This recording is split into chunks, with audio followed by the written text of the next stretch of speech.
মুখ্যমন্ত্রী ফেঁসে যাচ্ছেন না যখন উনি বলছেন যে আমার সব ডকুমেন্ট নিয়ে বেরিয়ে গেছে আমার ফ্ল্যাট থেকে?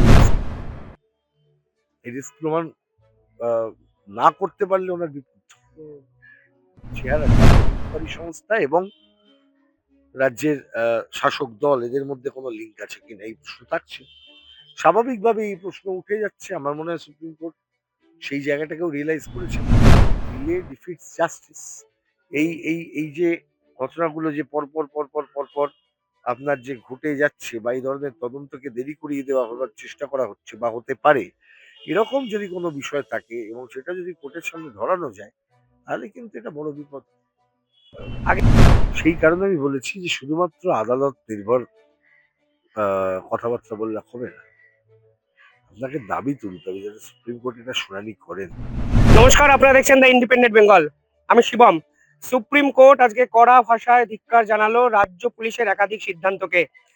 ইডি অফিসারদের বিপক্ষে যে এফআইআর হয়েছে তাতে আপাতত স্থগিতাদেশ দিল সুপ্রিম কোর্টের বিচারপতি। কিন্তু ইডি তদন্তের মাঝে যেভাবে মুখ্যমন্ত্রী ঢুকে গেলেন তা কিন্তু রাজনৈতিক পরিসরে বিরল। রাজনীতি ইতিহাস লেখা হলে এই ঘটনাকে কিভাবে লেখা হবে সত্যি জানা নেই, কিন্তু এটা ঠিক, বাংলার রাজনৈতিক পরিমণ্ডলে এক কলঙ্কজনক অধ্যায় হিসেবে থেকে যাবে ইডি ইন্সপেক্টরদের রেডের মাঝখানে মুখ্যমন্ত্রীর এই প্রবেশ। কিভাবে দেখছেন? আমার সঙ্গে যিনি আছেন আইনজীবী সব্যসাচী চ্যাটার্জি। দাদা, প্রথমে দ্য ইন্ডিপেন্ডেন্ট বাংলা স্বাগত। যেভাবে প্রতীক জৈনের বাড়িতে তদন্তের সময় মুখ্যমন্ত্রী ঢুকে গেলেন, এটাকে আপনি কিভাবে দেখেন? এই উদাহরণ তো এর আগে দেখুন, নেই। আমি কিভাবে দেখি সেটা বড় কথা নয়, কিন্তু সাধারণ মানুষ কিভাবে দেখেছেন মুখ্যমন্ত্রীর হুম, এই আচরণ বা হুম, তৃণমূল কংগ্রেসের নেত্রী মমতা বন্দ্যোপাধ্যায়ের এই আচরণ হুম, একই ব্যক্তি। তার আচরণ সেদিন লাউডন স্ট্রিটে যা ঘটেছে এবং তার আগে পরে যা ঘটেছে হুম, এবং তারপর আজকেও মুখ্যমন্ত্রীর যিনি আইনজীবী হুম, ছিলেন তারা ওখানে যখন বলছেন তখন তারাও কিন্তু কোথাও উনি উপস্থিত ছিলেন না, কথাটা কেউ কিন্তু হুম, বলছেন না, right, বলতে পারছেন না। বলছেন উনি ভুল করে ফোন আর ল্যাপটপ নিয়ে চলে হুম, সেটাও অ্যাকসেপ্ট করে নিচ্ছেন হুম, বা আহ, তিনি যে ছিলেন সেটাও তারা বলছেন। তার মানে উনি ছিলেন, উনি হুম, উপস্থিত ছিলেন। কি কারণে ছিলেন সেটাই তো সবচেয়ে জরুরি একটি বিষয়। হুম, একই সঙ্গে এটাও প্রশ্ন করে দেবে যে ইডি অফিসাররা সেই সময় তারা উইদাউট প্রোটেকশন তারা গেলেন কিভাবে। হুম, তারা কি জানতেন না যে পশ্চিমবাংলার বুকে এমন একটা সরকার চলছে যে সরকারের সময়ে পুলিশ প্রশাসন ইডি সিবিআই যারাই কোথাও গিয়ে এমন কোনো তদন্তের কাজ পেয়েছেন যেখানে সরকারের একজন দুজন ব্যক্তি উপরতলার বা সরকারের পৃষ্ঠপোষকতায় থাকা কোনো ব্যক্তি হুম, তাদেরকে হুম, নিয়ে যদি মানে যেখানে তদন্ত হওয়ার সম্ভাবনা হুম, থাকে সেখানে তারা সেই জায়গাগুলোকে কিভাবে কম্প্রোমাইজ করেছেন। তাহলে এনফোর্সমেন্ট ডিরেক্টরেট কি জানতেন না? তারা কি রাজীব কুমারের হুম, 2019-এর ঘটনা থেকে শিক্ষা নেননি? হুম, তারা কি 2016 সাল থেকে যে লাইন দিয়ে তদন্ত চলছে, হুম, একদম তার আগে সারদা তদন্ত, হুম, চিটফান্ড তদন্ত, এসএসসি তদন্ত, আ মা কয়লা, বালি, নানা রকমের তদন্ত। এমনকি যে হাওয়ালায় টাকা পাচার সংক্রান্ত যে সমস্ত বিষয়গুলি হুম, যেগুলো খুব গুরুত্বপূর্ণ, হুম, সেই সমস্ত তদন্তগুলোর ক্ষেত্রে মনে হয় না কি যে এই তদন্তগুলোর যে গতি যেভাবে থাকার দরকার ছিল সেই গতিগুলো যদি থাকতো হুম, তাহলে অন্ততপক্ষে আজকের এই অপরাধটা সংঘটিত হতে পারত না। right, তাহলে একদিকে যেমন রাজ্য সরকার, রাজ্য পুলিশ, মমতা ব্যানার্জি, তৃণমূলের নেত্রী মমতা ব্যানার্জি, মুখ্যমন্ত্রী মমতা ব্যানার্জি, পুলিশ মন্ত্রী মমতা ব্যানার্জি দায়ী। একই সঙ্গে ডাইরেক্টরেট অফ এনফোর্সমেন্টের অফিসাররা এবং কেন্দ্রীয় সরকার তাদের দায়িত্ব এড়াতে পারেন না। ফলে এটা পরিষ্কার করে দিচ্ছে, নগ্ন করে দিচ্ছে যে আসল চেহারাটা তদন্তকারী সংস্থা এবং রাজ্যের শাসক দল এদের মধ্যে কোনো লিঙ্ক আছে কিনা এই প্রশ্ন থাকছে। স্বাভাবিকভাবে এই প্রশ্ন উঠে যাচ্ছে। আমার মনে হয় সুপ্রিম কোর্ট সেই জায়গাটাকেও রিয়েলাইজ করেছেন এই না, রায়। মুখ্যমন্ত্রীর আইনজীবীদের ভূমিকা নিয়ে আপনি কি বলবেন? যখন আজকে ভরা এজলাসে তারা অ্যাকসেপ্ট করছেন যে মুখ্যমন্ত্রী এই দেখুন, ধরনের কাহিনী। আইনজীবীদের ভূমিকা, আইনজীবীরা ক্রিয়েচার অফ দ্য ইনস্ট্রাকশন। তাদেরকে আমি কেন শুধু শুধু বলতে যাবো একজন হুম, আইনজীবী হয়ে আই ক্যানট সে দ্যাট। হুম, বা মুখ্যমন্ত্রীরও রাইট আছে তাকে ডিফেন্ড করার, নিজেকে ডিফেন্ড করার অধিকার তো হুম, আছে। আমি একজন আইনজীবী হিসেবে হুম, আমি কি করে সেই অধিকারকে হুম। কাড়বো কোনো মানুষের? কিন্তু মুখ্যমন্ত্রী ফেঁসে যাচ্ছেন না যখন উনি বলছেন যে আমার সব ডকুমেন্ট নিয়ে বেরিয়ে গেছে আমার ক্লায়েন্ট? এখন সেটা তিনি রিস্ক নিয়েই তো বলবেন। হুম। এই রিস্ক তিনি নিয়েছেন। আপনার কি মনে হয় যে রিস্ক নিল এটা মমতা না, ব্যানার্জি? আমার মনে হয় she has taken a risk. এই রিস্ক প্রমাণ আ না করতে পারলে ওনার বিপদ। হুম।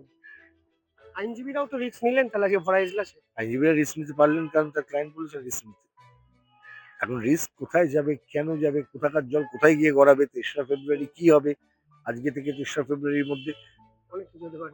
আমরা সার্টেনিটিতে বিশ্বাস করতে পছন্দ করব, কিন্তু আনফরচুনেটলি ভারতের গোটা বিচার ব্যবস্থা এই সার্টেনিটির জায়গা থেকে একটুখানি কোথাও দূরে। কে কখন কি ভাবেন সেটার হুম, কোথাও কোথাও যেন মনে হয় মাঝে মধ্যে যে এই কাগজ কলমের বাইরে আর আইনের বাইরেও বোধহয় কোনো কিছু হয়।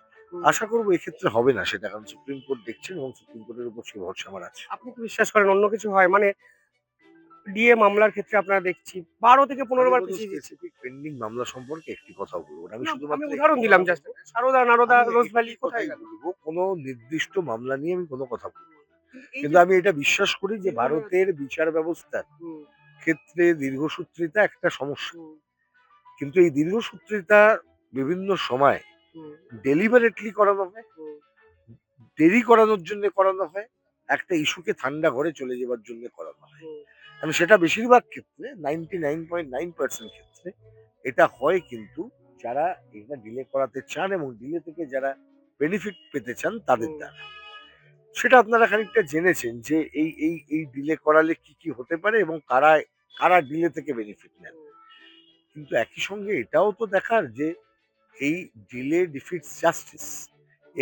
এই যে ঘটনাগুলো যে পরপর আপনার যে ঘটে যাচ্ছে বা এই ধরনের তদন্তকে দেরি করিয়ে দেওয়া হবার চেষ্টা করা হচ্ছে বা হতে পারে, এরকম যদি কোনো বিষয় থাকে এবং সেটা যদি কোর্টের সামনে ধরানো যায়, তাহলে কিন্তু এটা বড় বিপদ। আগের দিন হাইকোর্টে একটা নজিরবিহীন ঘটনা আমরা দেখলাম। বিচারপতি শুভ্রা ঘোষের এজলাস রীতিমতো উত্তপ্ত হয়ে গেল। মানে বিচারপতিকে উঠে চলে যেতে হলো এজলাস থেকে। এটা তোমার এই ইন্ডিপেন্ডেন্ট বেঙ্গলের যে আয়ু, হুম, যে সময়টা সম্ভবত ওই তৃণমূল কংগ্রেসের হুম, লাস্ট সরকারটা এবং তোমার ইন্ডিপেন্ডেন্ট বেঙ্গল হুম, কি কম বেশি হুম, একই রকম বয়স হবে আর কি। লাস্ট 5 বছর একটু হুম, বেশি। এই সময়কালের মধ্যে তুমি আমাকে একটা কথা বলো তো, হুম। কটা এরকম নজিরবিহীন ঘটনা গত কয়েক বছরের মধ্যে দেখেছো? এটাই তো আমার প্রশ্ন যে বিচারপতি রাজাশেখর মান্থা পোস্টার মারার যে রিপোর্ট কোথায়? বিচারপতি অভিজিৎ গাঙ্গুলিকে ঘিরে ধরে হেনস্থা হয়েছিল। তাহলে এই প্রশ্নগুলো আমরা কি বলবো রিপোর্টটা না? আজকে কোথায়? দাঁড়িয়ে রাজাশেখর মান্তা, হুম, অভিজিৎ গাঙ্গুলি, তার আগে জাস্টিস সমাপ্তি চ্যাটার্জি, হুম, কিছুটা হলেও জাস্টিস জয় সেনগুপ্ত সেই হুম, সময়, হুম, যে অমৃতা সিনহা, হুম, এই পর পর এক একজন বিচারপতিকে হেকেল করানোর কত রকমের পন্থা তারা আবিষ্কার হুম, করেছিলেন।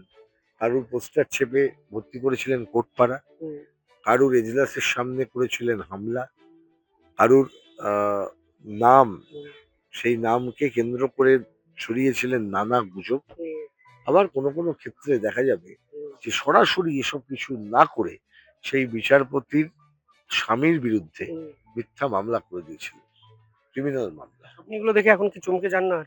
মানে এটা তো তুমি তো হতে পারে। অভ্যস্ত হয়ে গেছো, আমি কেন হুম, চমকাবো? রাইট। তুমিও তো অভ্যস্ত হুম, হয়ে গেছো, গোটা পশ্চিমবঙ্গ সম্ভবত অভ্যস্ত হয়ে গেছে। এবং এই অভ্যাসের কথা মমতা ব্যানার্জি জানেন, তাই জন্য চন্দ্রিমা ভট্টাচার্যকে পাঠিয়েছিলেন। হুম।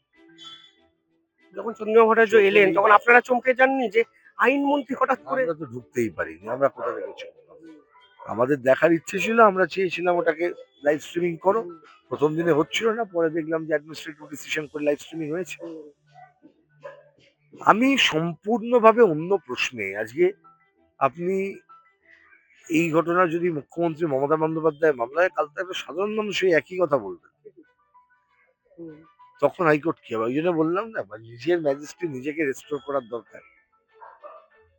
একজন হাইকোর্টের বিচারপতি যখন ম্যালাইন্ড হন, সেই বিচারপতির আহ, যে কারণে ম্যালাইন্ড হলেন সেই ঘটনার যে তদন্ত, সেই তদন্তের কেস যদি হাইকোর্টই মনিটর করতে গিয়ে যদি ঢিলেমি করেন, দোষী ব্যক্তিরা যদি ধরা না পড়ে, তাহলে সাধারণ মানুষের কনফিডেন্স যাবে কোথায়?